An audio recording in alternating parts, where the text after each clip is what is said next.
Hey everyone, J-Funk here once again, here today to talk about the tuning that was done late last night. The intention of these changes was to bring the conduit set more in line with other tier sets, because it was roughly a 38% increase in damage, which made it by far the strongest on the token. To do so, they've nerfed the duration of the 2-piece by half, and they have nerfed the haste provided by the 4-piece from 15% to 10%. Unfortunately, Blizzard seems to have missed a decimal point someplace, as the compensation buff of 8%, which is in addition to the 5% we received last week, unfortunately is nowhere near enough to compensate for these nerfs. To put this in perspective, of the sims that were floating around, we were one of the highest simming at nearly 6 million. Post-nerf, we're sitting at around 5.5 million on single target, with the set providing nearly 19% damage instead of 38%. The fallout of these changes is that we are sitting at around a 7.3% nerf on single target from these, and a 3.2% nerf in AoE.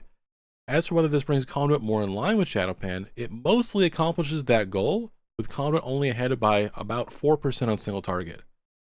The Windwalker monk as a whole is down horrendous if there are no further buffs, because not only are we now a mediocre AoE spec, which we have been this season, but we are now also a mediocre single target spec as well, which has been normally where we've been strong since the rework. Finally, we are not sure yet if this has any talent build or playstyle implications, since the changes aren't actually pushed on PTR yet, but if there are, then these changes could result in an even bigger nerf than earlier stated. Here's to hoping that Blizzard enacts some more emergency tuning with some buffs to Windwalker to bring it up to roughly where it was before. Sarah from the Peak Discord has written up a feedback post to these changes on the PTR forums, and it is already one of the most liked posts that a monk has posted on the forums of all time. That'll do it for this video. Thank you for watching, and I'll see you in the next one.